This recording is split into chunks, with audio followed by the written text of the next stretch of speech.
Kan kita lagi mau ada yang mau kita proses, Bang. Iya, proses. Oh iya. Tapi saya tahu itu. Weet dat ik meer kan en dat was ook de motivatie voor mij dit seizoen.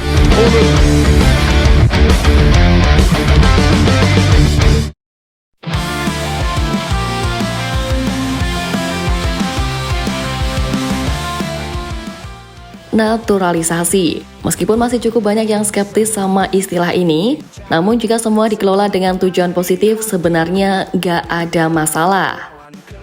Ya, sejatinya sekali lagi kami tekankan kalau naturalisasi adalah hal yang normal terjadi di seluruh dunia yang bahkan udah sejak lama dilakukan. Toh, bagi Indonesia sendiri, pemain-pemain yang dinaturalisasi masih punya keterikatan batin atau darah dengan bumi pertiwi. Jadi nggak ada alasan apapun bagi kita untuk menganggap mereka orang asing jika udah mengenakan merah putih. Dan seperti yang kita tahu kalau sampai detik ini, PSSI pun masih mengupayakan untuk mendatangkan pemain keturunan entah itu untuk level timnas senior ataupun junior. Ya, setelah kemarin oleh Romani udah sah bertemu Pak Erick Thohir dan diperkirakan akan bisa tampil membela timnas senior Maret tahun depan. Tapi hampir sebulan sejak kedatangannya, Pak Menpora Dito Aryo Tejo belum menerima pengajuan naturalisasinya. Pak Menpora menyatakan kalau PSSI belum meminta secara resmi kepada pihaknya untuk memproses naturalisasi oleh Romani, padahal bomber kelahiran Belanda itu telah setuju untuk dinaturalisasi. Ya, dokumen mungkin sekarang lagi dalam proses pengkajian PSSI ya. Kita sifatnya nunggu, tapi minggu lalu saat pertandingan terakhir di GBK, Pak Ketum sudah menyampaikan akan memproses resmi oleh. Jadi kita sifatnya menunggu. Tentu menilik apa yang disampaikan oleh Pak Menpora soal ini. Kayaknya ada suatu gimmick dari berjalannya proses naturalisasi oleh Romani. Ya, gimana enggak? PSSI melalui Pak Arya Sinulinga memberikan kabar terbaru bahwa perkembangan naturalisasi pemain tengah dilangsungkan. Benar, meski beberapa waktu lalu ada pihak yang komplain bahwa proses naturalisasi pemain keturunan terkesan buru-buru, tapi menurut Pak Arya hal ini dilakukan karena kebutuhan timnas Indonesia untuk menghadapi pertandingan di kualifikasi Piala Dunia 2026. Dan meski demikian pula, Pak Arya sekali lagi menegaskan bahwa proses naturalisasi oleh Romani sudah berjalan sesuai dengan rencana. Sekarang ada waktu kita ikuti perkembangan yang ada, tetapi cepat juga tidak lama-lama juga. Tetapi ada proses-proses yang memang sedang kita lakukan. Nah, selain bocoran dari Pak Arya, manajer timnas Indonesia Pak Sumarji juga kembali menjelaskan bahwa proses naturalisasi oleh Romani sedang berjalan. Pak Sumarji mengaku kalau beliau telah bertemu langsung dengan Pak Ketum PSSI Erick Thohir dan berbicara tentang proses naturalisasi yang akan segera dipersiapkan agar dapat membela timnas Indonesia secepatnya. Panas matahari membakar jiwa, luka pertempuran jadi cerita. Nah, dengan kepastian oleh Romani yang akan segera merapat ke tim Garuda ini, jika proses naturalisasinya selesai tepat waktu, pemain FC Utrecht itu akan melakoni debutnya bersama timnas Indonesia di laga melawan Australia. Ya, apalagi oleh Romani juga telah menunjukkan komitmennya terhadap proyek besar timnas Indonesia, di mana ia menunjukkan keyakinannya yang ingin membawa perubahan bagi tim nasional. Tentu keyakinan ini benar-benar menjadi sinyal positif bagi PSSI yang telah menetapkan Romani sebagai salah satu pemain kunci dalam memperkuat lini depan tim merah putih.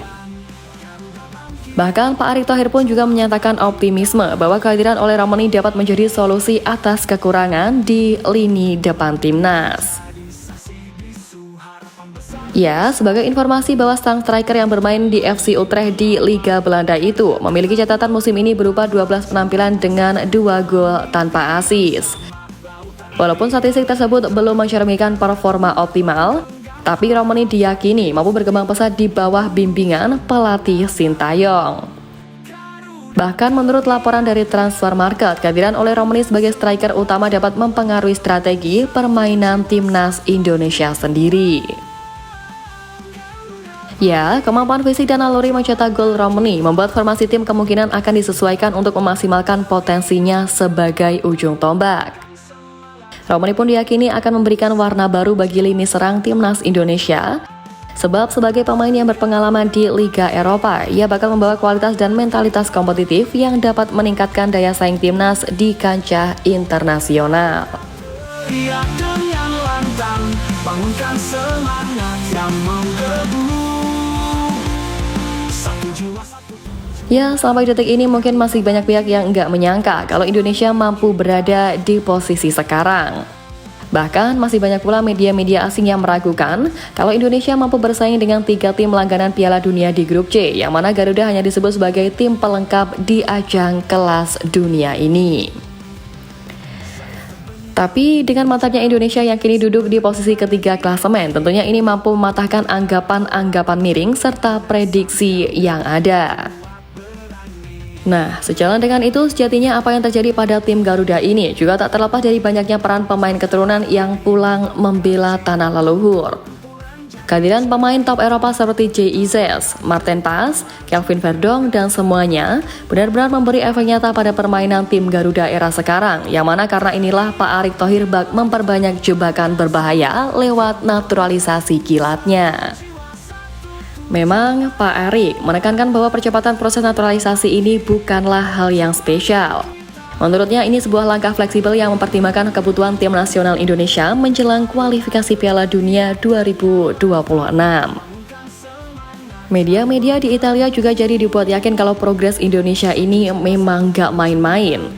Terlebih setelah Pak Erick Thohir secara terbuka mengatakan ke salah satu media besar Italia bernama Corriere dello Sport kalau sekarang ini sepak bola Indonesia seperti raksasa yang tertidur. Ya, bagi Pak Erick, progres timnas Indonesia yang semakin meningkat nyatanya mampu membuat antusiasme masyarakat Indonesia juga semakin tinggi. Dukungan dari pemerintah nyata dalam mendorong target PSSI untuk menjadikan ranking FIFA tim nasional Indonesia menjadi 50 di tahun 2045 adalah tujuan besar yang semoga bisa diwujudkan. Tentu saja hal itu cukup membuat media-media besar nggak cuma dari Italia merasa terkejut, sebab jika semua mampu dikelola dengan baik, maka bisa aja minimal Indonesia akan selevel dengan Jepang yang merupakan tim terbaik Asia saat ini.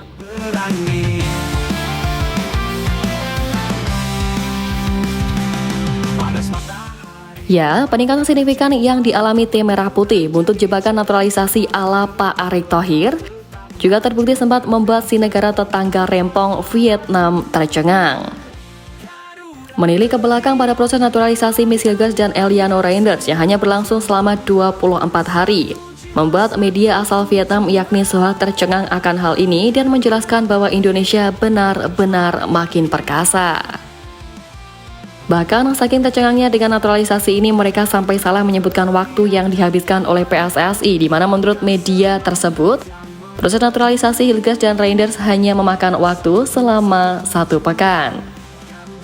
Tentu, fakta menggelitik ini menunjukkan bahwa si rival abadi sampai bisa gelagapan dengan langkah cerdas yang dilakukan PSSI. Si bisu harapan besar di sayapmu, tak terhitung angin melawan Garuda.